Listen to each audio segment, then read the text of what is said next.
جی ہاں ناظرین کرام، آپ نے دیکھا کہ پاکستان کے اندر پیٹرول اور گیس کے ذخائر بہت پہلے سے موجود تھے، لیکن ان سے صحیح طرح سے استفادہ نہیں کیا گیا۔ پاکستان کے صوبہ بلوچستان کے اندر نہ صرف سونا موجود ہے، وہاں پر بہت زیادہ گیس بھی ہے اور پیٹرول بھی ہے، لیکن ماضی میں ان سے حکومتوں نے استفادہ نہیں کیا، جس کی وجہ سے پاکستان قرضوں کی دلدل میں چلا گیا۔ اور آج ہم دیکھ رہے ہیں پاکستان کی جو معیشت ہے وہ انتہائی بحران کا شکار ہے، اور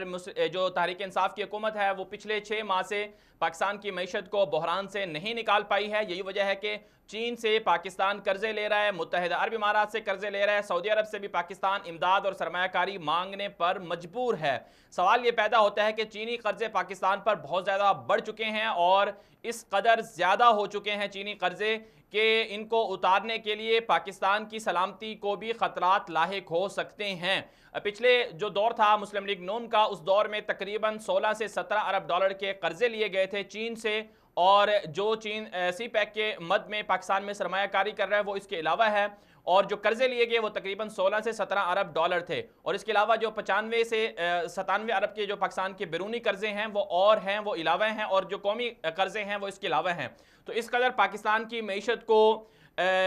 کو قرضوں کی جال میں پھنسایا گیا ہے، تو اس سے ظاہر سی بات ہے پاکستان کی جو عوام ہے وہ اس کو مہنگائی بھی برداشت کرنی پڑ رہی ہے، اس کو بجلی کی قیمتوں میں اضافہ بھی برداشت کرنا پڑ رہا ہے، اس کی گیس کی قیمتوں میں اضافہ بھی انہیں برداشت کرنا پڑ رہا ہے۔ سوال یہ پیدا ہوتا ہے کہ پاکستان کے جو اندرونی وسائل ہیں ان سے صحیح طرح سے استفادہ کیوں نہیں کیا گیا؟ اس کے ذمہ دار کون ہیں؟ کیا ان ذمہ داروں کو کبھی سزا دی جائے گی؟ پھر سوال یہ بھی پیدا ہوتا ہے کہ جس طرح سے نیب کی کارروائیاں چل رہی ہیں، کہا جا رہا ہے کہ پاکستان میں کرپٹ لوگوں کو پکڑا جا رہا ہے، کرپٹ لوگوں کا احتساب کیا جا رہا ہے، جس طرح سے مسلم لیگ نون کے لوگوں کو پکڑا، پھر اس کے ساتھ ہے پیپلز پارٹی کے جو بڑے بڑے لوگ ہیں ان کے خلاف بھی نیب کارروائیاں کر رہا ہے، لیکن ان سے جو پیسہ ہے وہ پیسہ کیا وصول کیا جا رہا ہے؟ کیا وہ پاکستان کے خزانے میں پیسہ داخل کروایا گیا ہے؟ کیا اس پیسے کے ہوتے ہوئے پاکستان کے اندر کچھ جو عوام کے اوپر جو بوجھ ہے وہ کم ہوگا یا نہیں ہوگا؟ مزید بھی بات کریں گے ہمارے ساتھ اس وقت ہمارے ساتھ مہمان بھی موجود ہوں گے، لیکن اس سے پہلے ایک مختصر سی بریک لیتے ہیں، بریک کے واپس آتے ہیں، ہمارے ساتھ رہیے گا۔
ناظرین کرام، بات کر رہے ہیں پہلے ہم اپنے جو پروگرام ہے اس کے پہلے حصے میں ہم بات کر رہے ہیں پاکستان سے، جو پاکستان میں سیاسی جو سیاسی صورتحال چل رہی ہے اس میں جس طرح سے پیپلز پارٹی کے لانگ مارچ چل رہا ہے، ٹرین مارچ ہو رہا ہے، اور پھر ساتھ ساتھ مسلم لیگ نون کی جو رہنما ہیں ان کو بھی رہا کیا گیا ہے، کیا اس سے تحریک انصاف کی حکومت پر کوئی دباؤ بڑھنے جا رہا ہے؟ کیا اس سے تحریک انصاف کی حکومت کو کوئی خطرہ لاحق ہے؟ پھر ساتھ ساتھ ہم یہ بھی بات کر رہے ہیں، یہ بھی جاننے کی کوشش کر رہے ہیں کہ پاکستان کی جو معیشت ہے وہ بحران سے کیسے نکل سکتی ہے۔ آگے بھی بڑھیں گے، جو ہمارے پاس مزید بھی ٹاپکس ہیں ان پر بھی بات کریں گے، لیکن چونکہ پہلا ٹاپک ہے اس پہ بات کر رہے ہیں ہم، اور اس میں ہمارے ساتھ مہمان بھی موجود ہیں۔ اگر آپ کے پاس بھی کوئی سوال ہو یا آپ کوئی رائے دینا چاہتے ہیں تو ہمارا 24 اردو ٹی وی چینل کے فیس بک آفیشیل پیج پر ہمارا یہ پروگرام بھی چل رہا ہے، وہاں پر آپ کمنٹس کر کے اپنی رائے یا فیڈ بیک بھی دے سکتے ہیں۔ اس وقت ہمیں لائن پر موجود ہیں جناب عامر ہاشم خاکوانی صاحب، معروف تجزیہ کار بھی ہیں اور کالم نگار بھی ہیں۔ عامر صاحب بہت شکریہ وقت دیا آپ نے۔ یہ فرمائیے کہ پاکستان کی جو سیاسی صورتحال چل رہی ہے اس پر آپ کیا کہیں گے کہ مسلم لیگ نون کے رہنما جو تھے میاں نواز شریف صاحب ان کو بھی رہا کر دیا گیا، پھر ای سی ایل سے نام بھی نکال دیا گیا شہباز شریف صاحب کا، اور پھر پیپلز پارٹی کا ٹرین مارچ بھی چل رہا ہے، تو کیا پاکستان کا سیاسی جو صورتحال ہے آنے والے دنوں میں کچھ تبدیل ہونے جا رہی ہے؟ دیکھیں سیاسی صورتحال تبدیل تو میری اندازہ کہ جس طرح آپ کہہ رہے ہیں تبدیل ہونے کی، اس طرح کی صورتحال تو شاید نہ ہو، لیکن یہ دونوں ریلیف میاں نواز شریف صاحب کو جو ضمانت دی گئی ہے اور شہباز شریف صاحب کو یہ دونوں عدالتوں سے ریلیف ملے، تو میرا خیال ہے یہ بات دو باتیں ہوئی ہیں۔ ایک تو یہ کہ مسلم لیگ نون کا جو نیریٹو میں تھا کہ عدالتیں ہمارے خلاف ہیں اور یہ سسٹم ہمارے خلاف ہے، وہ غلط ثابت ہوا۔ آپ کو یاد ہوگا کہ ماضی میں بھی شہباز شریف صاحب کو بھی ریلیف ملا اور میاں نواز شریف صاحب کو بھی ریلیف ملا ایک اور کیس میں، تو وہ بھی عدالتوں سے ملا۔ ایک تو یہ ہوا، دوسرا یہ ہے کہ عدالتوں کی کریڈیبلٹی اور ان کی نیوٹرلٹی، اور جس طرح ہم سب جانتے ہیں کہ عدالتوں کو انڈیپینڈنٹ ہونا چاہیے اور غیر جانبدار ہونا چاہیے، تو یہ اسٹیبلش ہوئی ہیں ایک بار پھر۔ جہاں تک پاکستانی پیپلز پارٹی کے ٹرین مارچ کا تعلق ہے تو اس کی سچی بات تو یہ ہے کہ اس نے کوئی سیاسی طور پہ کوئی ارتاش پیدا نہیں کر سکا، اب یہ کر پایا وہ مارچ ابھی تک۔ تو وہ اب دیکھیں کیا اس کا مطلب اس میں میں تو یہ خطرہ ہے کہ پاکستان پیپلز پارٹی کے لیے بیک فائر ہی نہ کر جائے۔ جی عامر صاحب، کچھ لوگ یہ کہہ رہے ہیں کہ شاید مسلم لیگ نون کو رہا کرنا، 6 ہفتوں کی ضمانت دینا انہیں، پھر اس دوران میں مسلم لیگ نون کو پیپلز پارٹی سے علیحدہ کیا جا رہا ہے کہ وہ عدالتوں کے خلاف جس طرح سے پہلے ان کے بیانیہ سامنے آتا رہا، تو اب وہ اس پہ ذرا خاموش ہو جائیں گے اور پیپلز پارٹی کو اس دوران جو ہے وہ جس طرح سے ان پر کیسز ہیں انہیں گرفتار کیا جائے گا، تو کیا آپ اس بات سے متفق ہیں؟ دیکھیے میرا تو خیال ہے، میں تو سمجھتا ہوں کہ عدالتوں کے اعلیٰ عدالتوں کی، خاص طور سے سپریم کورٹ کے فیصلے پر اس طرح کہنا براد خود ایک توہین عدالت کے زمرے میں آتا ہے۔ یعنی اس کا مطلب یہ ہے کہ آپ ججوں پہ یا چیف جسٹس صاحب پہ بدنیتی کا الزام لگا رہے ہیں کہ وہ یعنی ایک منوورڈ فیصلے کر رہے ہیں۔ میں نہیں سمجھتا کہ ایسی بات ہے۔ میرا خیال ہے بہت اچھا فیصلہ آیا ہے چیف جسٹس صاحب کا، میاں نواز شریف صاحب کی بیماری کے حوالے سے، صحت کے حوالے سے جو مسائل اور چیزیں، اس کو بار بار اس کو ایک جذباتی ایشو بنا کے پیش کر رہی تھی، تو ان کو ضمانت ملی ہے۔ 6 ہفتے بڑا مناسب وقت ہے۔ انویسٹیگیشن، ہر قسم کی انویسٹیگیشن بہت اچھے طریقے سے اس میں، بلکہ اس سے کم وقت میں ہو سکتی ہے، لیکن 6 ہفتوں میں تمام قسم کے ٹیسٹ اگر وہ ایون باہر سے ڈاکٹر بلوانا چاہیں وہ بھی آ کے تمام کر سکتے ہیں، اور اس کے بعد پھر وہ دوبارہ آ کے اپنی کیس کروائیں۔ زرداری صاحب اور کو آپ کیا سمجھتے ہیں، گرفتار ہوں گے وہ؟ میرا تو خیال ہے زرداری صاحب کو گرفتار ہوں گے، اور کیس میں گھیرا تنگ ہو رہا ہے، اور جتنی زیادہ پیپلز پارٹی مضطرب نظر آ رہی ہے اور پریشان نظر آ رہی ہے اور ہاتھ پیر مار رہی ہے، اس سے تو یہ لگ رہا ہے کہ ان کو خود بھی لگ رہا ہے کہ ان کے لیے سانس لینے کی گنجائش کم ہے۔ جی سر، آخر میں ایک سوال اور ہے آپ سے کہ بہت سے لوگ، عوام یہ سوال کر رہی ہے کہ چونکہ عوام بھی جانتی ہے کہ کس کس پر کرپشن کے کیسز ہیں، مثلا پیپلز پارٹی پر کرپشن اور منی لانڈرنگ کے کیسز چل رہے ہیں، لیکن ان سب کے باوجود جو ہے میڈیا جو ہے اسے بہت زیادہ کوریج دے رہا ہے، جس طرح سے آج بھی ہم نے دیکھا کہ پورا جو ان کا مارچ ہے اسے دکھایا جا رہا ہے، باقاعدہ اشتہار چلائے جا رہے ہیں، تو کیا اس میں آپ میڈیا کے اس کردار کے حوالے سے کیا کہیں گے کہ یہ اس طرح کے لوگوں کو جو کرپٹ ہیں ان کو کیوں پروموٹ کر رہے ہیں؟ دیکھیں یہ جو آپ نے کہا یہ ایک بڑی سیریس بات ہے، ٹھیک ہے، اور اگر آپ دیکھیں اس سے پہلے بھی جب عدالت سے میاں نواز شریف صاحب کے خلاف فیصلہ آیا تھا، ان کو یہ کہا گیا کہ صادق امین نہیں ہے کرپشن کیسز میں، نیب میں بعد ان کو سزا بھی ہوئی، اس کے باوجود بھی آپ نے دیکھا ہوگا کہ میڈیا کور کرتا ہے۔ میڈیا میرا خیال ہے بڑی جماعتوں کی کسی بھی قسم کی ایکٹیویٹی کو کور کرتا ہے، خاص طور جو کہ بڑا ایشو نہ ہو، اور آپ کا جو بات ہے وہ بالکل ٹھیک ہے کہ اس لحاظ سے کہ میڈیا کو زیادہ ذمہ دارانہ رویہ رکھنا چاہیے، لیکن وہاں پہ الیکٹرانک میڈیا سے مراد جب آپ کہہ رہے ہیں میرا خیال ہے آپ الیکٹرانک میڈیا ہی کی بات کر رہے ہیں، ٹی وی چینلز میں، تو چینلز کا اپنا ایک بیہیویئر ہے جس سے ہمارے یہاں تو بہت تنقید ہوتی رہتی ہے، میں بھی ان لوگوں میں شامل ہوں جس پہ کرٹیسائز کرتا ہوں کرتا رہتا ہوں، لیکن بہرحال یہ ایک ہمارے ہاں ٹرینڈ ہے، اس میں جو بھی ایکٹیویٹی بڑی جماعت، خاص طور پہ بڑی 3 جماعتوں میں سے ایکٹیویٹی ہوتی ہے تو اس کو میڈیا کور کرتے ہیں. چھوٹی جماعتوں کے معاملے میں ان کو شکایت رہتی ہے، جماعت اسلامی ہو، JUI ہو یا ANP ہو، ان کو بعض اوقات ان کا جو ڈیو حق ہوتا ہے وہ بھی ان کو نہیں ملتا. تو یہ تو میڈیا کی خامیوں میں سے ہے. چلیں عامر صاحب، آپ کا بہت شکریہ، آپ نے وقت دیا ہمیں. یہ تھے ہمارے ساتھ سینئر تجزیہ کار جناب عامر خاکوانی صاحب. ناظرین کرام، پاکستان کے اندر ایک عجیب کشمکش چل رہی ہے. ایک طرف سے یہی میڈیا پاکستان کا یہ کہتا ہے کہ آصف علی زرداری اور بلاول بھٹو انہوں نے منی لانڈرنگ کی، انہوں نے کرپشن سے پیسہ بنایا. پھر دوسری طرف سے یہی میڈیا جو ہے آج ان لوگوں کو پروموٹ کر رہا ہے، جیسا کہ آج بھی ہم نے دیکھا کہ پاکستان کے تمام میڈیا چینلز پر بلاول بھٹو کے جو مارچ ہے، ٹرین مارچ ہے یا ان کا جلسہ ہے، جلوس ہے، اسے بھرپور طریقے سے کوریج دی جا رہی ہے. سوال میڈیا سے یہ پیدا ہوتا ہے کہ اگر آپ چاہتے ہیں کہ یہ لوگ انہوں نے کرپشن کی ہے، انہوں نے منی لانڈرنگ کی ہے، انہوں نے پاکستان کے عوام کا پیسہ لوٹا ہے، تو پھر ان لوگوں کو پروموٹ کیوں کیا جا رہا ہے؟ ان کے احتجاج کو کیوں دکھایا جا رہا ہے؟ کیوں پاکستان کے عوام کو یہ دکھایا جا رہا ہے کہ یہ لوگ بہت پاورفل ہیں، ان کے پاس بہت زیادہ عوام ہے؟ تو کیا ایسا تو نہیں ہے کہ میڈیا چینل جو ہیں یہ تمام کے تمام ان کا کوئی نظریہ نہیں ہوتا، یہ پیسے کی وجہ سے کسی بھی پارٹی کو، کسی بھی شخص کو، چاہے وہ کرپٹ ہو، چاہے وہ کیسا بھی ہو، اس کو یہ ایماندار، صادق اور سچا یا اسے قوم کا بڑا لیڈر ثابت کر سکتے ہیں؟ تو میڈیا سے سوال ہوتا ہے. پھر ساتھ ساتھ عوام سے بھی عوام کو بھی سوچنا چاہیے کہ پاکستان کی جو میڈیا چینلز ہیں وہ کیوں اس طرح کا منافقانہ رویہ جسے ہم کہہ سکتے ہیں کرتے ہیں کہ ایک طرف سے وہ یہی لوگ کہتے ہیں میڈیا چینلز پہ بیٹھ کر کے بلاول بھٹو نے اتنی کرپشن کی، اس نے اتنے جعلی اکاؤنٹس کے ذریعے سے فلاں بے نامی کمپنی ان کی ہے، اور پھر یہی لوگ کہتے ہیں کہ آصف علی زرداری نے اتنی کرپشن کی اور میاں نواز شریف صاحب نے اتنی کرپشن کی، پھر بعد میں یہی لوگ ان کو کوریج بھی دیتے ہیں. تو میڈیا کو ذمہ دارانہ رویہ اختیار کرنا ہوگا. اگر یہی طریقہ رہا تو پھر ہمارے ملک کے اندر جو ہے پھر کرپٹ لوگ ہی اسی طرح آگے آتے رہیں گے اور ایماندار لوگ جو ہیں وہ پیچھے جاتے رہیں گے. بہرحال آگے بڑھتے ہیں، بات کر لیتے ہیں پاکستان میں فرقہ واریت بڑھانے کا نیا منصوبہ اور لسانیت اور مسلک کے نام پر اہم شخصیات نشانے پر کیوں ہیں، جس میں مفتی تقی عثمانی صاحب کو ٹارگٹ کیا گیا. کیا اس کے پیچھے کون لوگ ہیں، ماسٹر مائنڈ اس حملے کے کون ہیں؟ پھر ساتھ ساتھ یہ بھی سوال پیدا ہوتا ہے کہ پاکستان کا عدالتی سسٹم کیا کر رہا ہے، پاکستان کے اندر عوام کو انصاف دلانے کے لیے عدالتیں کیا کر رہی ہیں، سانحہ ساہیوال کے جو مجرم ہیں ان کو اب تک کیوں سزا نہیں دی گئی. پھر سوال یہ بھی پیدا ہوتا ہے کہ راؤ انوار جس نے 400 سے زائد لوگوں کو ٹارگٹ کلنگ میں مار دیا تھا، اس پر فرد جرم تو عائد کر دی گئی ہے 1-1.5 سال کے بعد، لیکن کیا اسے قصاصاً 400 لوگوں کے قتل میں قصاصاً ان کو بھی قتل کیا جائے گا، ان کو بھی دادی طور پر پھانسی دی جائے گی یا نہیں دی جائے گی؟ اسی حوالے سے ایک رپورٹ ہے، رپورٹ دیکھ لیتے ہیں کہ راؤ انوار کا سیاسی مستقبل کیا ہوگا اور اس کو کیا سزا دی جائے گی، اور پاکستان کا عدالتی نظام میں با اثر قاتل کیوں آزاد ہے. رپورٹ دیکھتے ہیں، واپس آتے ہیں، ہمارے ساتھ رہیے گا.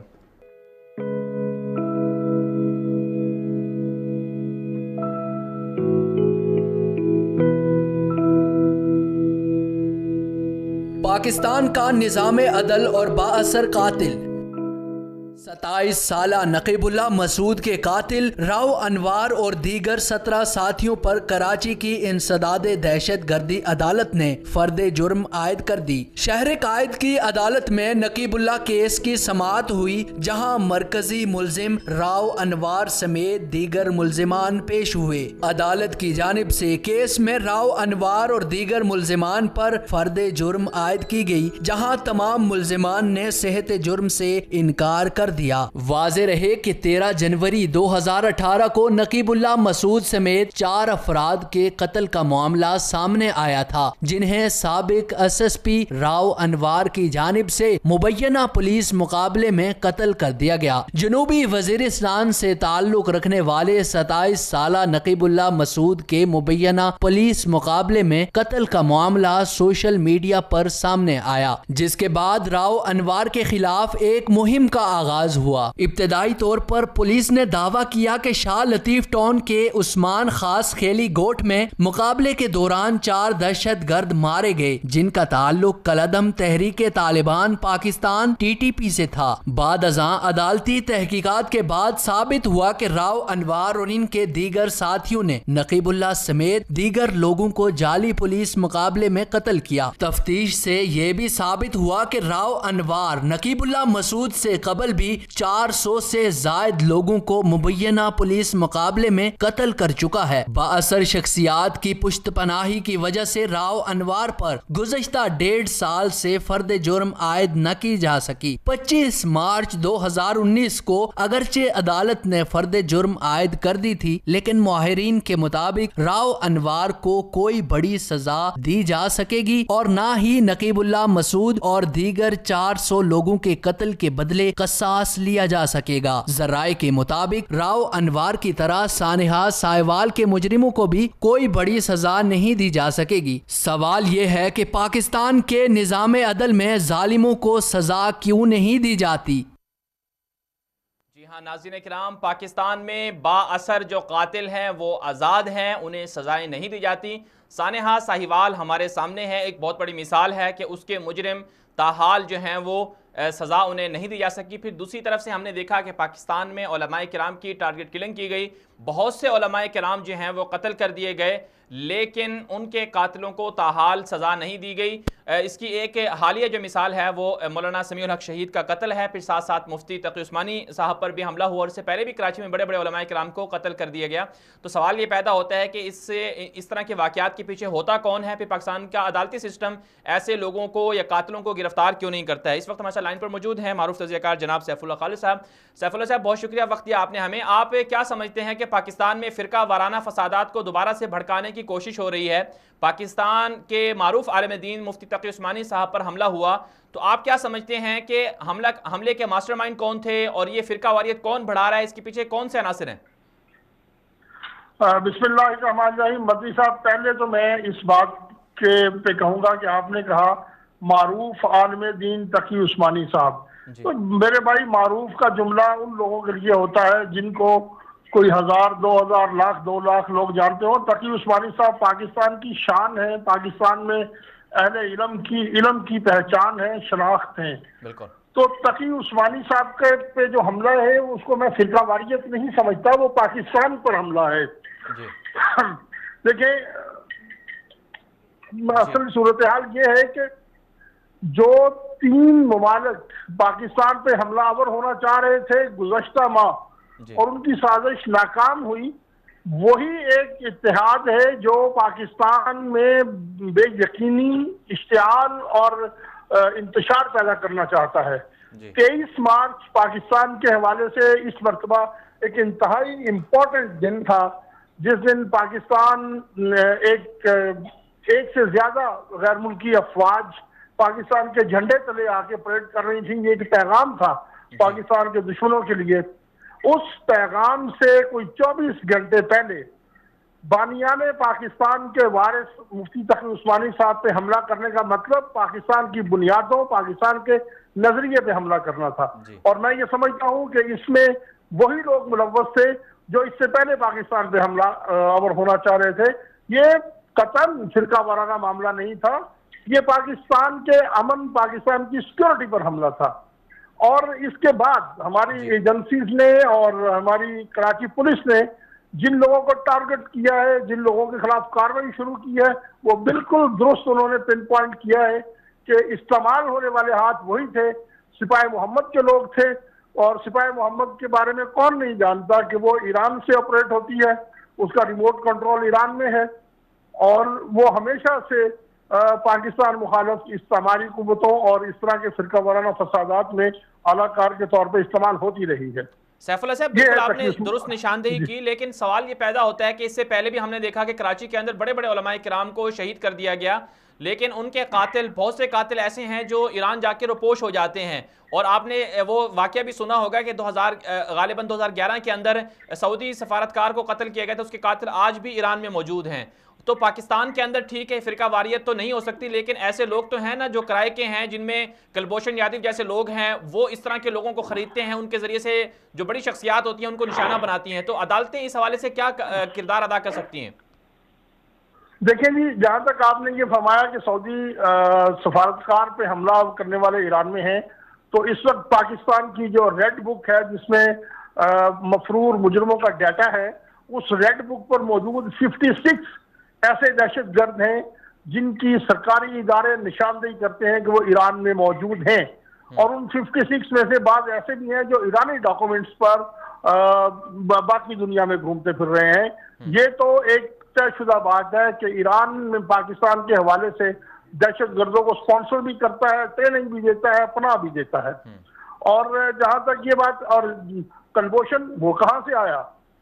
وہ انڈین ہے, انڈین دہشت گرد ہے, انڈین ایجنسی کا بندہ ہے, پاکستان کا دشمن ہے, لیکن اس کا کھرا جس کو کہتے ہیں اس کا ٹریک ریکارڈ کہاں جاتا ہے؟ وہ ہمارے پاکستان میں داخل کہاں سے ہوا, کیا باہر سے ہوا, وہ بھی ایران سے آیا, لنک تو اس کا بھی ادھر ہی ملتا ہے. تو اصل مسئلہ یہ ہے کہ یہ کچھ کمزوریاں ہیں, کچھ ان کے اپنے لوگ ہیں جو شاید کسی اعلیٰ جگہوں پہ گھسے بیٹھے ہیں اور تفتیش پہ بھی اثر انداز ہوتے ہیں, اور پھر ناقص تفتیش کی وجہ سے یہ لوگ عدالتوں سے رہا بھی ہو جاتے ہیں. یہی اصل ایشو ہے. اور دہشت گرد صرف یہ فرقہ وارانہ دہشت گردی نہیں, دیگر دہشت گردوں کے بھی حوالے سے ہماری پولیس کا ریکارڈ کوئی اتنا اچھا نہیں ہے. اور میں سمجھتا ہوں کہ نیشنل ایکشن پلان کے تحت جو کاروائیاں ہو رہی ہیں, یہ فرقہ وارانہ ایشوز کو بھی نیشنل ایکشن پلان کی پرائورٹی لسٹ میں ڈالنا چاہیے, اور ان کے حوالے سے بھی بہت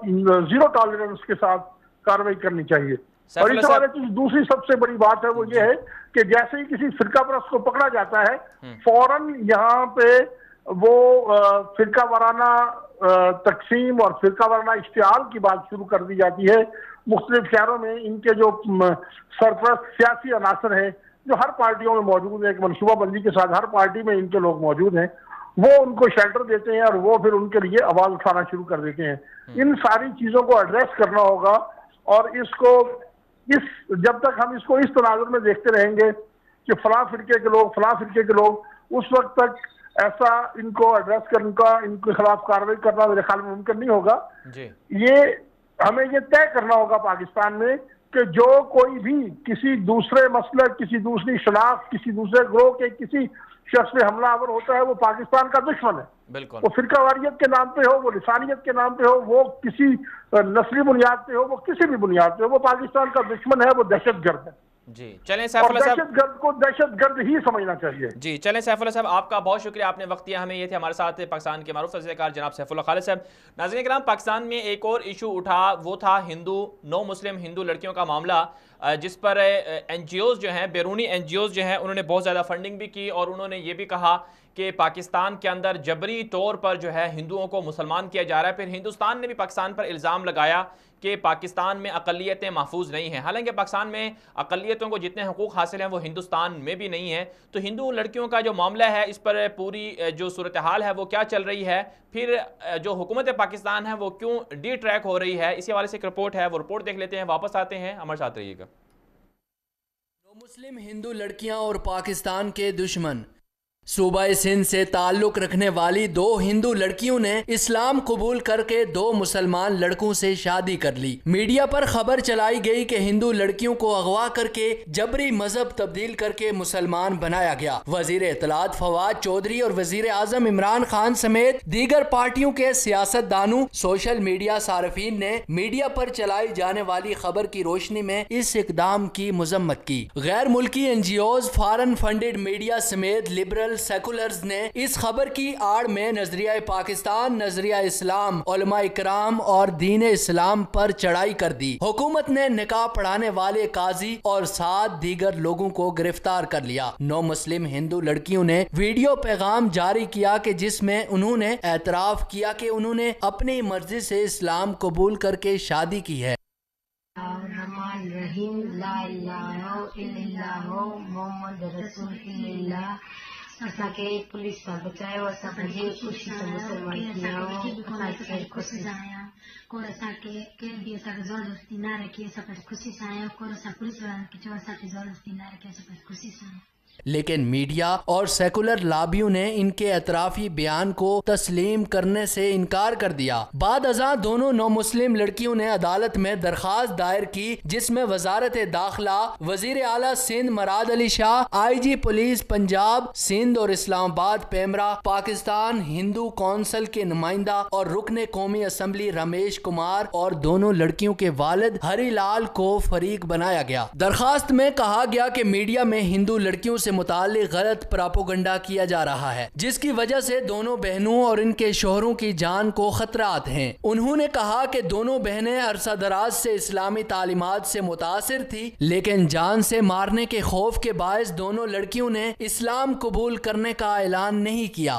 درخواست میں کہا گیا کہ 1973 کے آئین کے آرٹیکل 9، 20 اور 35 میں شہریوں کو آزادی کے ساتھ ساتھ اپنی مرضی کے مذہب پر عمل کرنے اور شادی کی اجازت دی گئی ہے، اس لیے فریقین کو ان کی زندگیوں میں مداخلت سے روکا جائے۔ متن میں کہا گیا کہ ہم نے اسلام زور زبردستی سے قبول نہیں کیا۔ اسلام قبول کرنے کے بعد رینا کا نام نادیہ اور روینہ کا نام آسیہ رکھا گیا۔ درخواست میں کہا گیا کہ دونوں بہنیں 20 مارچ 2019 کو اپنا گھر چھوڑنے میں کامیاب ہوئی تاکہ وہ آزادی سے اسلامی تعلیمات پر عمل کر سکیں۔ سوال یہ ہے کہ نظریہ اسلام کے نام پر بننے والے ملک میں غیر مسلموں کے اسلام قبول کرنے پر پابندی کیوں؟ حکومت کیوں غیر ملکی NGOs اور ہندوستان کے بیانیے کو مضبوط کر رہی ہے؟ ویلکم بیک ناظرین، آپ نے رپورٹ ملاحظہ کر لی کہ پاکستان میں کس طرح سے نو مسلموں کے نام پر، اقلیتوں کے نام پر پاکستان کو نشانہ بنایا جا رہا ہے۔ آپ نے یہ بھی دیکھ لیا کہ جو نو مسلم ہندو لڑکیاں مسلمان ہوئیں انہیں دوبارہ سے ہندو مذہب اختیار کرنے پر مجبور کیا جا رہا ہے، اور بدقسمتی یہ ہے کہ اقلیتوں کے نام پر پاکستان کو بدنام کیا جا رہا ہے، اور اس میں جو حکومت پاکستان ہے وہ بھی غیر ملکی اور سیکولرز اور لبرلز جو لابیز ہیں ان کے پروپیگنڈے میں آ چکی ہیں، اور وہ بھی یہ کہہ رہی ہیں کہ شاید ان کو جبری طور پر اغوا کر کے انہیں مسلمان بنایا گیا، ان کی شادی کی گئی ہے۔ پھر اس حوالے سے ہم نے دیکھا کہ ٹویٹر اور فیس بک اور دیگر سوشل میڈیا پلیٹ فارم پر بھی اس حوالے سے خوب پروپیگنڈا کیا جا رہا ہے، اور پاکستان کے خلاف جو ہے وہ ایک ہوا پیدا کی جا رہی ہے کہ پاکستان میں اقلیتیں محفوظ نہیں ہیں۔ سوال یہ پیدا ہوتا ہے کہ پاکستان میں اس سے پہلے بھی ایسا ہوتا رہا ہے، تو پھر پاکستان کیوں ایسے لوگوں کو، ایسی NGOs کو اور ایسے لبرلز مافیا کو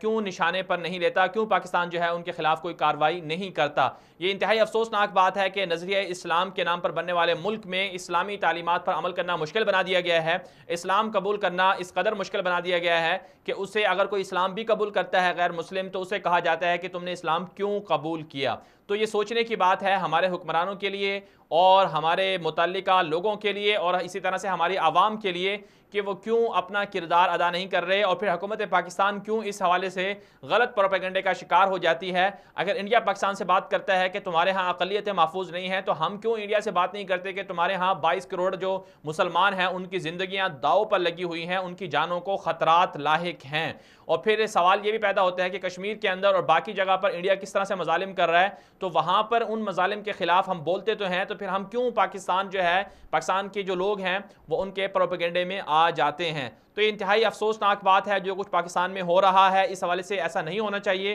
اور عوام کو اس حوالے سے اپنا کردار ضرور ادا کرنا چاہیے۔ ابھی یہ جو خبریں سامنے آئی ہیں کہ پاکستان کے اندر جن دو لڑکیوں نے اسلام قبول کیا، ان کے جو گواہان تھے یا جو قاضی جنہوں نے نکاح پڑھایا تھا، ان کو بھی گرفتار کر لیا گیا ہے، اور پھر اس معاملے کو غلط رنگ دیا جا رہا ہے۔ اور اس سے پہلے بھی ایسا ہو چکا ہے، قادیانی بھی پاکستان کے خلاف پروپیگنڈا کر چکے ہیں، اور دیگر جو آسیہ مسیح کا کیس تھا اس حوالے سے پاکستان کے خلاف جو ہے پروپیگنڈا کیا جاتا رہا ہے۔ تو انتہائی افسوسناک بات ہے جس کی جتنی مذمت کی جائے اتنا ہی کم ہے۔ مزید بھی بات کریں گے آگے بڑھتے ہوئے۔ ہم نے بات کرنی تھی ایک اور ٹاپک پر کہ گولان پہاڑیوں پر امریکی صدر ٹرمپ کا متنازع فیصلہ سامنے آیا ہے، اور گریٹر اسرائیل کا جو منصوبہ ہے اسرائیل کا وہ سامنے آ رہا ہے، اور اسرائیل جو ہے وہ 2-3 جو بڑے ممالک ہیں ان پر قبضے کے لیے کوشاں ہیں۔ شام پر اسرائیل کا قبضے ہونا جا رہا ہے، اور پھر عراق تک بھی اسرائیل پہنچنے جا رہا ہے، اور بیت المقدس کو بھی خطرات لاحق ہیں۔ اور پھر گزشتہ رات جو ہے ایک واقعہ ہوا، انتہائی افسوسناک واقعہ سامنے آیا کہ غزہ کے اندر جو ہے اسرائیل نے وحشیانہ بمباری کی ہے اور کئی لوگوں کو قتل کر دیا ہے اسرائیل۔ پھر دوسری طرف سے ہم نے دیکھا کہ امریکی صدر ٹرمپ نے نیتن یاہو سے کل ملاقات کی ہے۔ نیتن یاہو امریکہ کے دورے پر گئے ہیں۔ اسرائیل میں 9 اپریل کو انتخابات ہو رہے ہیں، اور امریکہ جو ہے دوبارہ سے بنیامین نیتن یاہو کو جتوانے کی کوشش کر رہا ہے، اور یہی وجہ ہے کہ ایک ایسے موقع پر کہ انتخابات سے 10 دن پہلے جو ہے اسرائیلی وزیر اعظم وائٹ ہاؤس جاتے ہیں، امریکہ جاتے ہیں، اور وہاں جا کر وہ ملاقات کرتے ہیں، اور اس ملاقات میں امریکہ ان کو گولان پہاڑیاں سپرد کر دیتا ہے۔ یہ گولان پہاڑیاں ہے کیا اور اس کی اہمیت کیا ہے، اور اس سے اگر امریکہ نے جس طرح سے یہ جو پہاڑیاں ہیں اس پر جو قبضہ ہے وہ اسرائیل کا تسلیم کیا ہے، اس سے نقصانات کیا ہوں گے، اس حوالے سے ایک رپورٹ ہے، رپورٹ دیکھ لیتے ہیں، واپس آتے ہیں، ہمارے ساتھ رہیے گا۔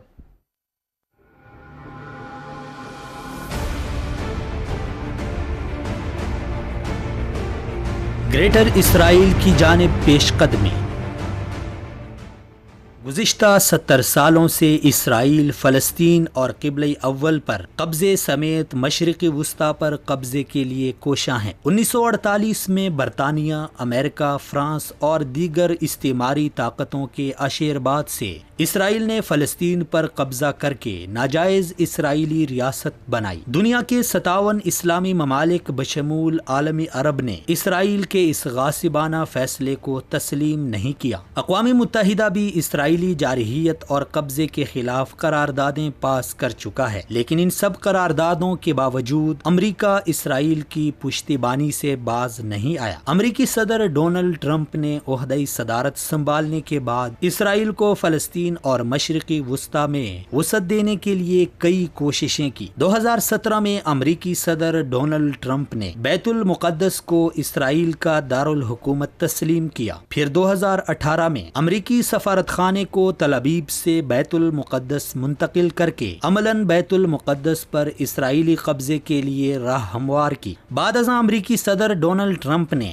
اپنے یہودی داماد کو صدی کی سب سے بڑی ڈیل نامی متنازع منصوبے کی ذمہ داری سونپی، جس کا ہدف قبلہ اول بیت المقدس کو اسرائیل کے حوالے کرنا اور فلسطینیوں کو بیت المقدس سے بے دخل کرنا ہے۔ گزشتہ 2 سال سے اس منصوبے پر تیزی سے عمل جاری ہے۔ 22 مارچ 2019 کو امریکی صدر نے ایک اور متنازع فیصلے کے ذریعے گریٹر اسرائیل نامی منصوبے کو آگے بڑھایا۔ امریکی صدر ٹرمپ نے اپنی ٹویٹ میں لکھا کہ 52 سال بعد اب وقت آ گیا ہے کہ گولان نامی پہاڑیوں پر اسرائیل کے قبضے کو آئینی طور پر تسلیم کیا جائے۔ گولان کی پہاڑیاں شام کا وہ علاقہ ہے جس پر اسرائیل نے 1967 سے قبضہ کر رکھا ہے۔ گولان کی پہاڑیاں 1200 مربع کلومیٹر پر پھیلی ہیں۔ یہ شامی دارالحکومت دمشق سے تقریباً 60 کلومیٹر جنوب مغرب میں واقع ہیں۔ اس علاقے پر تقریباً 30 یہودی بستیاں قائم ہیں اور ایک اندازے کے مطابق 20,000 لوگ منتقل ہو چکے ہیں۔ اس علاقے میں تقریباً 20,000 شامی لوگ بھی رہتے ہیں۔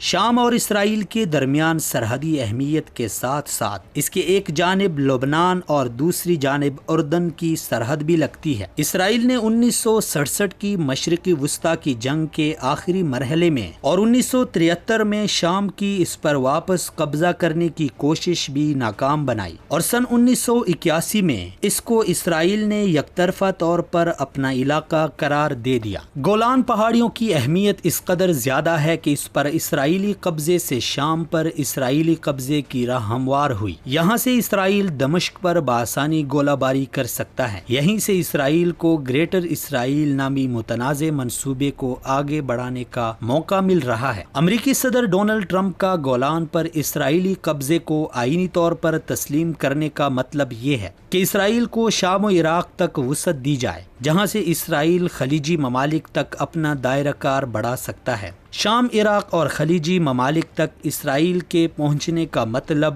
پاکستان، ترکی اور افغانستان تک اسرائیل کا قبضہ ہونا ہے۔ یہی وجہ ہے کہ خلیجی تعاون کونسل سمیت پاکستان، ترکی، ملائیشیا نے امریکی صدر کے اس متنازع فیصلے کی شدید مذمت کرتے ہوئے اسے آگ سے کھیلنے کے مترادف قرار دیا ہے۔ دوسری جانب ملائیشین وزیر اعظم ڈاکٹر مہاتیر محمد نے دورہ پاکستان کے موقع پر اسرائیل کو ڈاکوؤں کی ریاست قرار دیتے ہوئے کہا کہ اسرائیل کے ساتھ ملائیشیا کے تعلقات نہ پہلے کبھی قائم ہوئے نہ آئندہ ہو سکتے ہیں۔ انہوں نے پاکستان اور دیگر اسلامی ممالک پر زور دیتے ہوئے کہا اسرائیل کی اسلامی ممالک کی جانب بڑھتی ہوئی پیش قدمی کو مل کر باہمی اتحاد کے ذریعے روکنا ہوگا، ورنہ اسلامی ممالک اپنی خود مختاری، سلامتی اور آزادی کھو بیٹھیں گے اور یہودی حرمین شریفین اور دیگر مقدس مقامات پر قابض ہو جائیں گے۔ جی ہاں ناظرین کرام، گریٹر اسرائیل نامی متنازع منصوبے پر اسرائیل کی پیش قدمی جاری ہے اور پچھلے 70 سالوں سے جو صورتحال چل رہی تھی یہودیوں کو لا کر فلسطین میں بسایا گیا اور پھر اسرائیل نامی ایک متنازع ملک بنایا گیا اور بیت المقدس پر قبضہ کر لیا گیا۔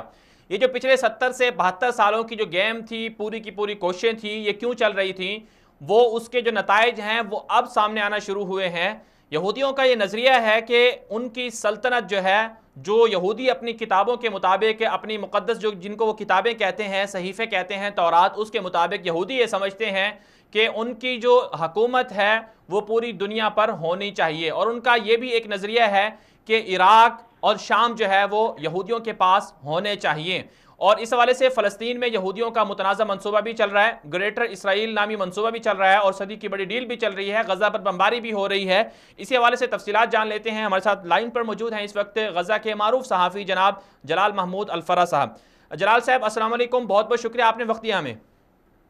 وعلیکم السلام۔ وعلیکم السلام۔ سر یہ فرمائیے کہ یہودی جو ہیں وہ بہت آگے بڑھ چکے ہیں، گولان پہاڑیوں پر قبضہ اسرائیل کا تسلیم کر لیا گیا ہے، تو سب سے پہلے تو آپ یہ بتائیں کہ گولان پہاڑیاں ہیں کیا، اور اس پر اسرائیل کے آئینی قبضے کو جب تسلیم کیا گیا تو اس کے نتائج کیا برآمد ہونا شروع ہوں گے؟ پھر ہم نے یہ بھی دیکھا کہ غزہ پر بمباری بھی کی جا رہی ہے ایک ایسے وقت میں کہ جب اس گولان پہاڑیاں ان کے حوالے کی جا رہی ہیں، تو گولان پہاڑیوں کا معاملہ کیا ہے، یہ اسرائیل کے حوالے کیوں کی گئی ہیں، اور پھر اس کے نقصانات کیا ہوں گے؟ بسم اللہ الرحمن الرحیم، والصلاة والسلام علی سیدنا محمد وعلی آلہ وصحبہ اجمعین۔ دیکھیے غلام نبی بھائی، پہلی بات تو یہ ہے کہ میں آپ کے سوال کا جواب ان باتوں سے شروع کروں گا جو کل بنیامین نتنیاہو جی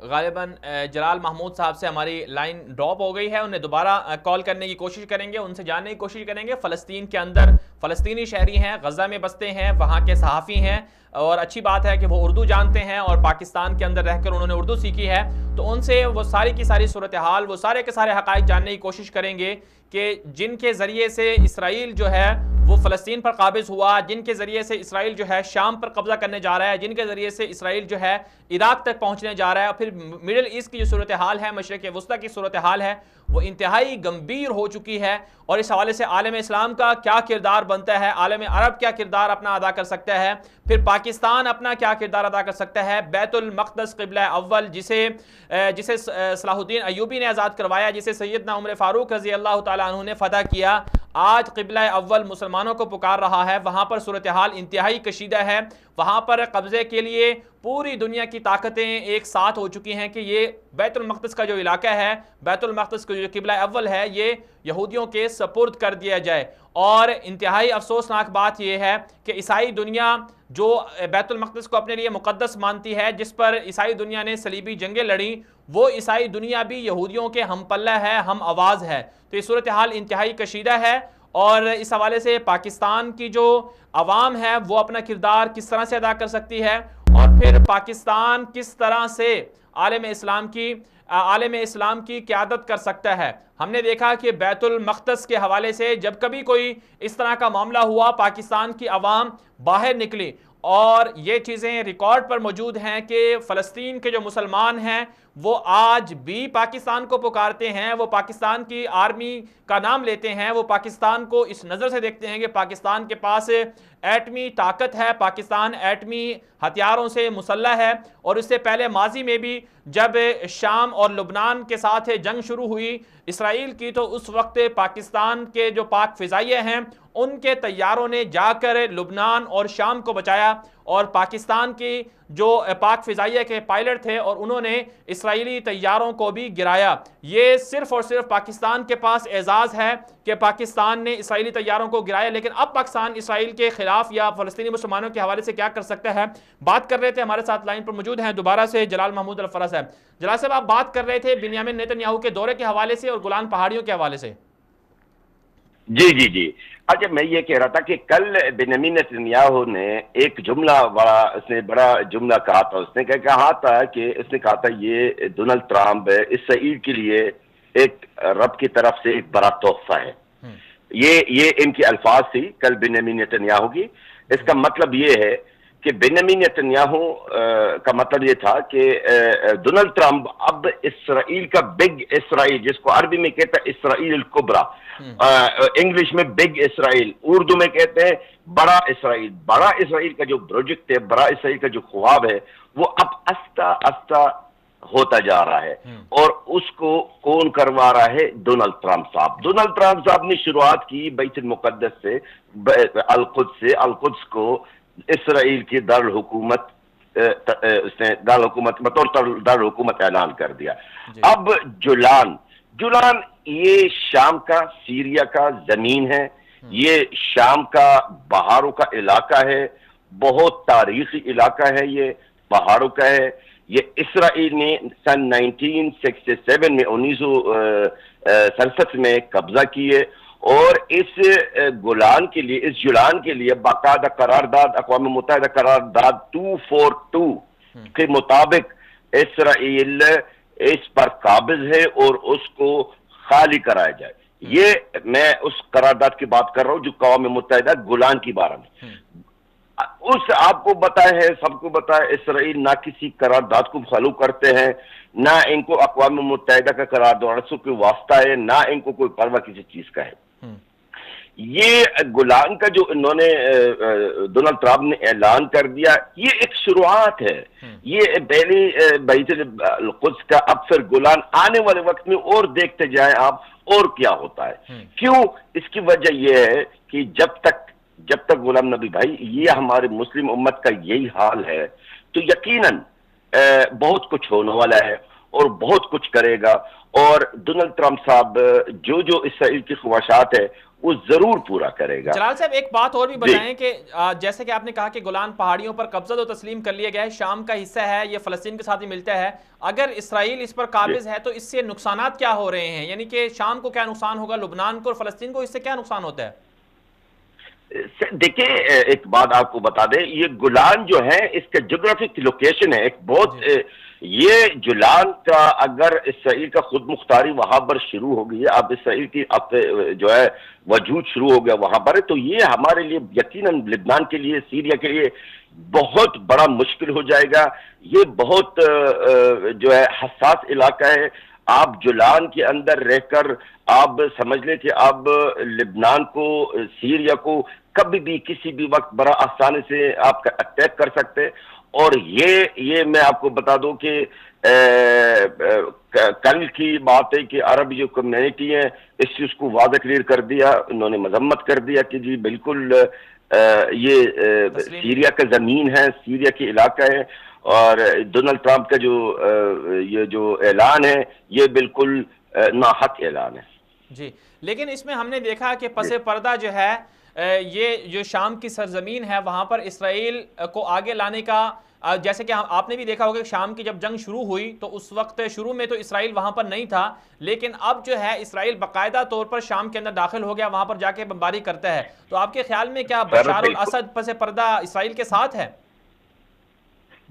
دیکھیں اس کے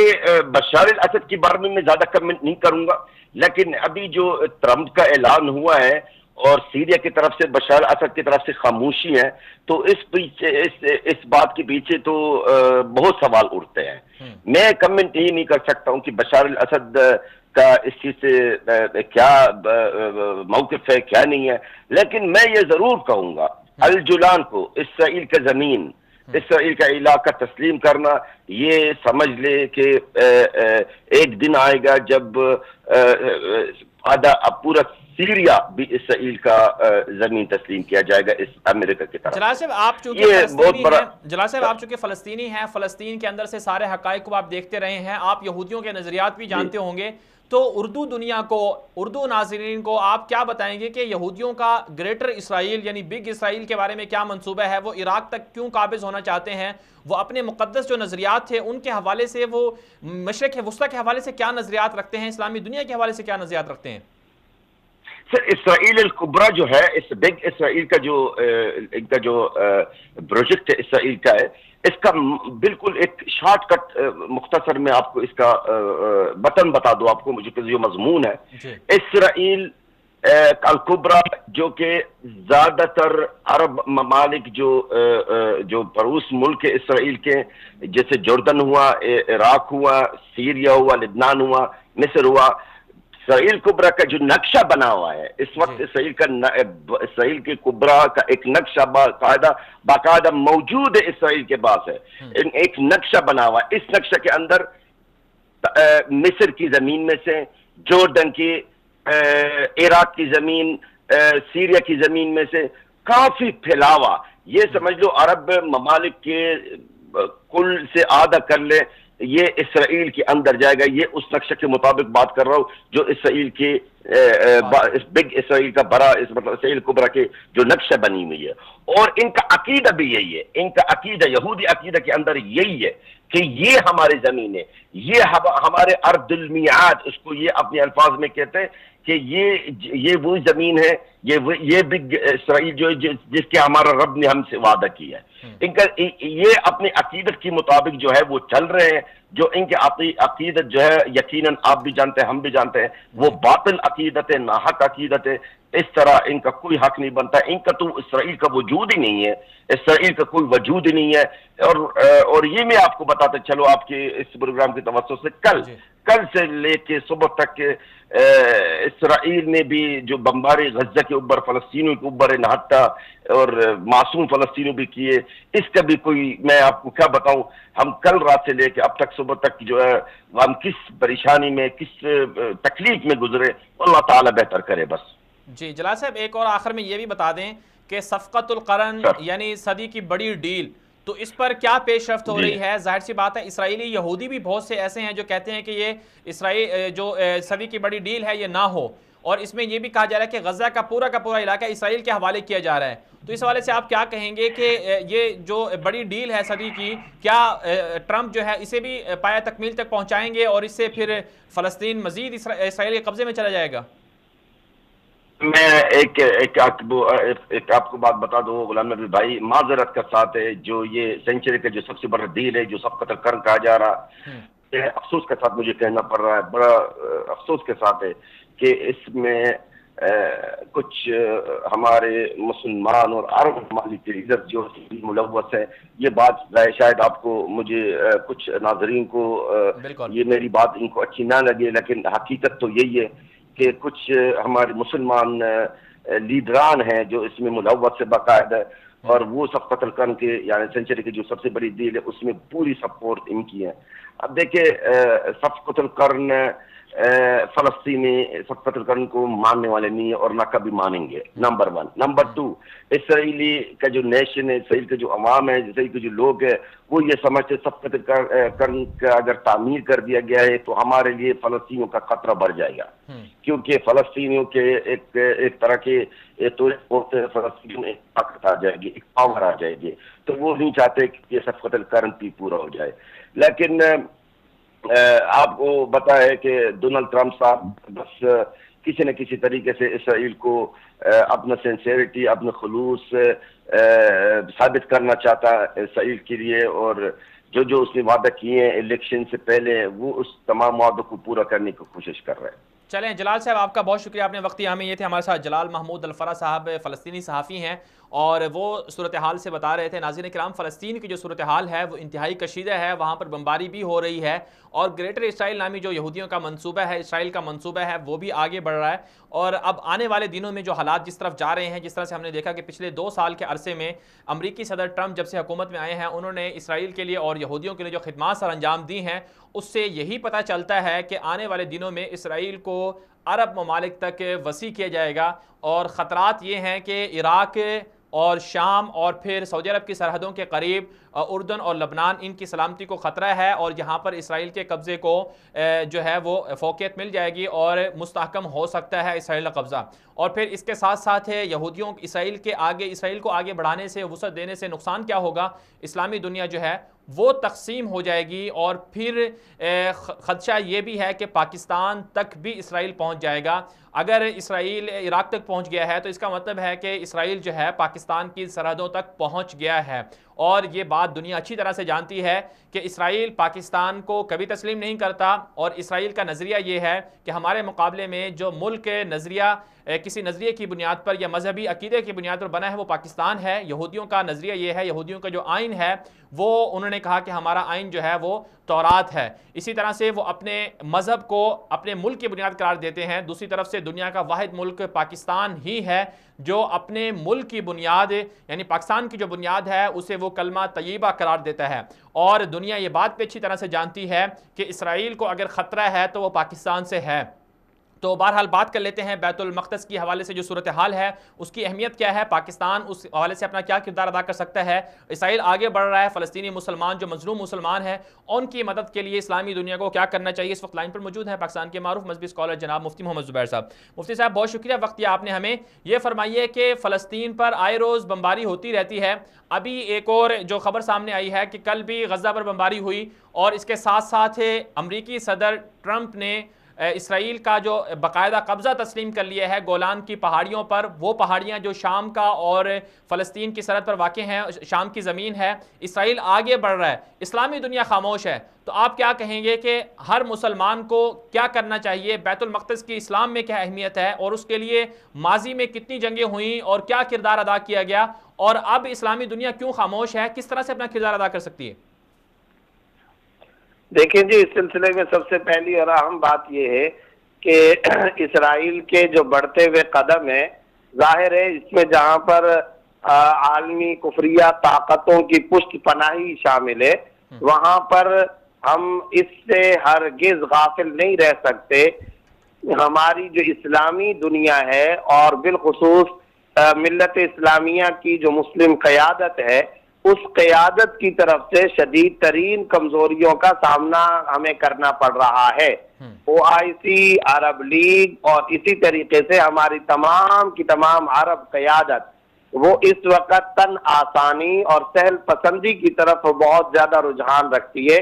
حالانکہ گولان کی پہاڑیوں کا ایک بڑا زبردست تاریخی تسلسل رہا ہے، اور اس کو متنازع قرار دینا یا اس پر اسرائیلی قبضے کو تسلیم کر لینا اس کا ماضی کے اندر کبھی کسی زمانے میں تصور تک نہیں رہا۔ گولان کی پہاڑیاں جسے عربی کے اندر جولان کی پہاڑیاں کہا جاتا ہے، یہ جولان کی پہاڑیاں وہ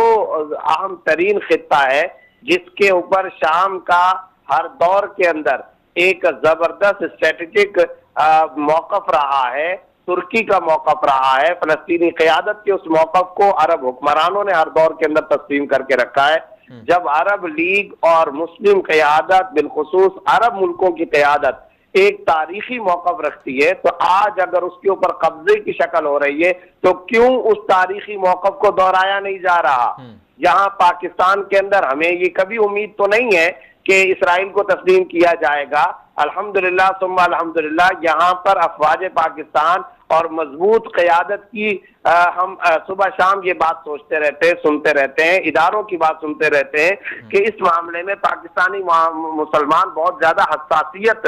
رکھتے ہیں۔ قائد اعظم کے اقوال موجود ہیں، قائد اعظم محمد علی جناح مرحوم کے یہ تاریخی الفاظ موجود ہیں کہ اسرائیل ظالم ہے، فلسطینیوں پر مسلسل ظلم کی کالی رات اس نے وہاں پر شائع کر کے رکھی ہوئی ہے، اور ہم اس قبضے کو ناجائز اور غلط تسلیم کرتے ہیں۔ قائد اعظم محمد علی جناح رحمۃ اللہ علیہ کے ان الفاظ کے مطابق یہاں کے اداروں اور یہاں کے ایک ایک مسلمان کی بھی یہی سوچ ہے،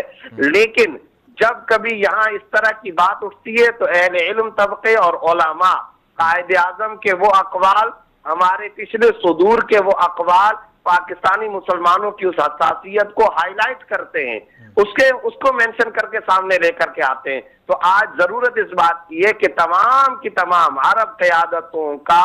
جولان کی پہاڑیوں پر جو تاریخی روایتی تسلسل کے ساتھ جو موقف رہا ہے اس موقف کو ہائی لائٹ کیا جائے، اسے منظر عام پر لایا جائے، اور اس سلسلے میں تمام کے تمام عرب ممالک کے حکمرانوں کے سٹیٹمنٹس موجود ہیں، لیکن آج اس کی خاموشی اور معنی خیز خاموشی انتہائی تکلیف دہ ہے، اور مسلمان ذہنی طور پر اس سلسلے کے اندر کسی اور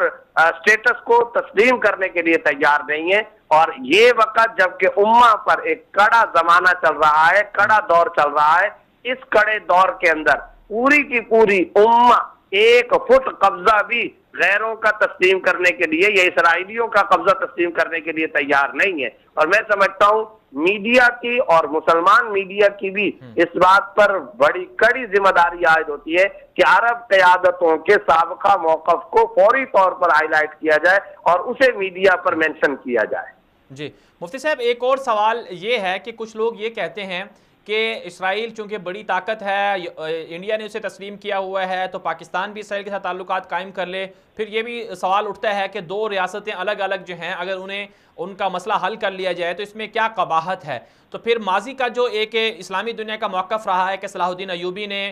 جنگیں لڑیں اور بیت المقدس کو فتح کیا، تو بہت سے لوگ جو جدید پاکستان کی بھی نوجوان یوتھ ہے یا اسی طرح سے کچھ لبرلز لوگ جو پاکستان کے عوام کو خراب کر رہے ہیں، تو وہ کہتے ہیں کہ یہ جو ماضی کی چیزیں ہیں وہ ختم ہو گئیں، اب اسرائیل دنیا کی بڑی طاقت ہے، اس کے ساتھ آپ لڑ بھیڑ نہیں سکتے، تو اس کے ساتھ تعلقات قائم کر لیں. تو اس حوالے سے آپ کیا کہیں گے کہ بیت المقدس کی اہمیت کیا ہے، اس پر جو جنگیں ہوئیں وہ کس لیے ہوئیں، اور اب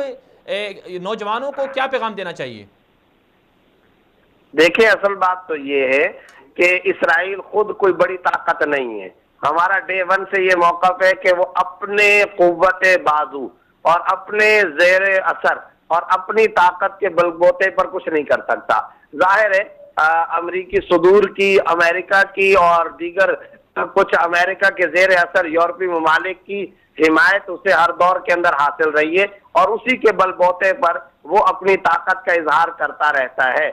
ورنہ حقیقی طور پر اس کی اپنی کوئی طاقت نہیں ہے. دوسرے نمبر پر ایک بات ذہن میں رکھنی چاہیے، قرآن کی نصوص اور شریعت کی نصوص اپنی جگہ، لن ترضى عنك اليهود ولا النصارى حتى تتبع ملتهم، یہ اپنی جگہ. موالات یہود سے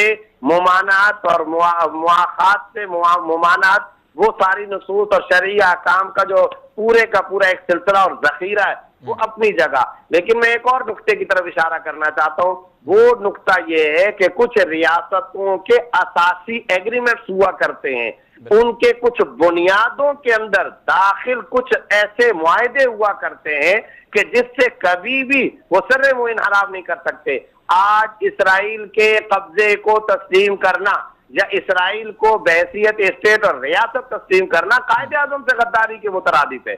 بانی پاکستان سے غداری کے مترادف ہے، اور ہمارے تمام بانیان پاکستان کے ریکارڈ پر اسٹیٹمنٹس موجود ہیں، ان کے تاریخی اور اہم ترین بیانات سے متضاد ہے. پھر عرب قیادت کے بیانات سے وہ متضاد معاملہ ہے. تو اگر آپ اس کام کے لیے، اور پھر صرف اور صرف بات یہاں تک نہیں رہے گی، اگر پاکستان آج اسرائیل کو تسلیم کرنے کی طرف جاتا ہے تو پھر مقبوضہ کشمیر پر بھارت کے بھی تسلط کو تسلیم کرنا پڑے گا.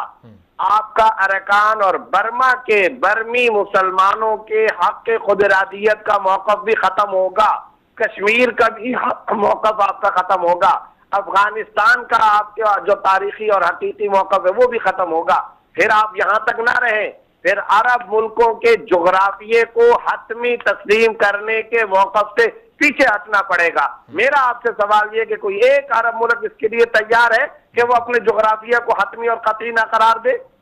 اور کیا امت مسلمہ اس کو افورڈ کر سکتی ہے؟ کیا عالم اسلام اس کو تسلیم کر سکتا ہے؟ امارات کے جغرافیے کو تبدیل کیا جائے، مسقط کے جغرافیے کو تبدیل کیا جائے، سعودیہ کے جغرافیہ کو خدا معاف کرے اللہ نہ کرے خدا نہ خواستہ تبدیل کیا جائے، بحرین کو، قطر کو، کویت کو، امارات کو اور مسقط کو، عمان کو، ان کے جغرافیہ کو آپ حتمی تسلیم نہ کریں، کیا پھر یہ درست ہوگا؟ اس لیے ہم یہ سمجھتے ہیں کہ یہ تاریخی موقف ہے، دینی موقف ہے، اور ان تمام عرب ملکوں اور پاکستان کی اساس کا بنیادی ایگریمنٹ ہے جس سے ہم ذرا برابر انحراف نہیں کر سکتے، نہ ہی اس میں تغیر و تبدل کی امت مسلمہ کے ہاں کوئی گنجائش ہے. حضرت عمر رضی اللہ تعالیٰ عنہ کے قبضے کو بھی پھر غلط تسلیم کرنا پڑے گا، صلاح الدین ایوبی کے قبضے کو بھی غلط تسلیم کرنا پڑے گا. پھر یہ 80 کی دہائی میں سن 86 اور 80 کی دہائی کے اندر جو پوری کی پوری ملت اسلامیہ کا موقف ہے اس سے بھی آپ کو پیچھے ہٹنا پڑے گا. اور ظاہر ہے ان حالات کے اندر امت مسلمہ اور عالم اسلام اس چیز کو کسی صورت میں افورڈ نہیں کر سکتے. چلیں مفتی صاحب، آپ کا بہت بہت شکریہ، آپ نے بہت قیمتی گفتگو کی. یہ تھے ہمارے ساتھ معروف مذہبی اسکالر مفتی محمد زبیر صاحب. ناظرین کرام، فلسطین کا جو مسئلہ ہے، بیت المقدس کا جو مسئلہ ہے، یہ ملت اسلامیہ کا 1.5 ارب مسلمانوں کا اجتماعی مسئلہ ہے، مشترکہ مسئلہ ہے. یہ صرف فلسطین کا معاملہ نہیں ہے. قبلہ اول جہاں پر رسول اکرم صلی اللہ علیہ وسلم نے تمام انبیاء کرام کی امامت کروائی، جہاں سے رسول اکرم صلی اللہ علیہ وسلم اللہ تعالیٰ کے حضور اللہ تعالیٰ سے ملاقات کے لیے معراج کے موقع پر تشریف لے گئے، تو اس سے ایک موقف کو غلط قرار دینا ہوگا اگر ہم یعنی اسلامی دنیا پیچھے ہٹتی ہے فلسطین کے معاملے میں۔ تو اس لیے اسلامی دنیا کو اپنا کردار ادا کرنا چاہیے، اور اسلامی دنیا اپنا کردار کس طرح سے ادا کر سکتی ہے، اس میں جو بنیادی طور پر باتیں ہیں وہ دو تین بڑی جو اہم باتیں ہیں۔ ایک تو یہ ہے کہ اسلامی دنیا کو باہمی طور پر متحد ہونا ہوگا۔ سوال یہ پیدا ہوتا ہے کہ اسلامی دنیا کی قیادت کون کر سکتا ہے؟ تو اس میں سب سے جو اس وقت موجودہ ممالک ہیں ان میں 3 بڑے ممالک ایسے ہیں جو اگر متحد ہو جائیں، جن پر اگر وہ متحد ہو جائیں اور اسلامی دنیا کی لیڈ یا قیادت کی بات کریں تو ساری کی ساری مسلمان جو ہیں، ساری کی ساری اسلامی دنیا جو ہے ان پر متفق ہو جائے گی۔ ان میں سر فہرست پاکستان ہے، اور پھر ساتھ ساتھ سعودی عرب ہے، اور پھر تیسرا بڑا ملک جو ہے وہ ترکی کا ہے۔ تو یہ 3 بڑے ممالک ایسے ہیں جو جن کو اسلامی دنیا کا قائد اور لیڈر مانا جاتا ہے۔ ان تینوں ممالک کو سب سے پہلے تو متحد ہونا ہوگا، اپنے جو اختلافات اگر ہیں تو انہیں ختم کرنا ہوگا، اور جو مشترکات ہیں ان پر اکٹھا ہونا ہوگا۔ اور یہ تینوں ملک جو ہیں یہ فلسطین کو بچا سکتے ہیں، قبلہ اول کو بچا سکتے ہیں۔ یہ تینوں ملک اگر ان تینوں ممالک کے حکمران اگر غیرت کا مظاہرہ کریں تو اسلامی دنیا میں جہاں کہیں مسلمانوں پر ظلم ہو رہا ہے اس ظلم کے خلاف بھی اس ظلم کو بند بھی کروا سکتے ہیں، ختم بھی کروا سکتے ہیں۔ اس لیے پاکستان کی ذمہ داری بنتی ہے کہ وہ آگے آئیں۔ وزیر اعظم عمران خان صاحب، آپ سے بھی گزارش ہے ہماری کہ آپ ریاست مدینہ کی بات کرتے ہیں، آپ پاکستان کو ریاست مدینہ کے نام پر تبدیل کرنا چاہتے ہیں، ریاست مدینہ کا عملی طور پر ایک نقشہ، عملی طور پر ریاست مدینہ کی تصویر پاکستان کو بنانا چاہتے ہیں۔ اور قائد اعظم محمد علی جناح جو پاکستان کے بانی تھے، ان کا بھی یہی موقف تھا، وہ بھی یہی کہتے تھے کہ پاکستان دنیا کے لیے ایک آئیڈیل ریاست ہوگی۔ تو اس آئیڈیل ریاست کا تقاضا یہ ہے کہ آپ آگے بڑھیں، آپ پاکستان کی قیادت نہ کریں بلکہ آگے بڑھ کر اسلامی دنیا کی آپ قیادت کریں۔ ہمارا مسئلہ یہ ہے کہ اندرونی طور پر ہم صرف اور صرف اندرونی معاملات میں الجھے ہوئے ہیں، حالانکہ ہماری ذمہ داری اندرونی معاملات سے زیادہ بیرونی جو معاملات ہیں ان پر زیادہ ہونی چاہیے، کیونکہ مسلمان ہیں، مسلمانوں پر جب ظلم ہوتا ہے تو پاکستان کے مسلمان بھی اس کا درد محسوس کرتے ہیں۔ تو اس لیے عمران خان صاحب اور ان کی جو پوری حکومت ہے ان کو چاہیے کہ وہ آگے بڑھیں، مسئلہ فلسطین کے حوالے سے جو ان کا کردار بنتا ہے اسے ادا کریں۔ اس حوالے سے ناظرین کرام، دنیا میں آج کا پروگرام آپ کو کیسے لگا؟ اس حوالے سے اگر آپ اپنا فیڈ بیک دینا چاہتے ہیں تو جو ہمارے آفیشیل اکاؤنٹس ہیں انہیں آپ فالو کر سکتے ہیں، اور اگر آپ کے پاس کوئی مسئلہ ہو اسے آپ چاہتے ہیں کہ اس پر آواز اٹھانی چاہیے تو اس حوالے سے بھی آپ ہم تک پہنچ سکتے ہیں، ہم تک رابطہ کر سکتے ہیں۔ آج کے لیے اتنا ہی، اجازت دیجیے، اللہ حافظ۔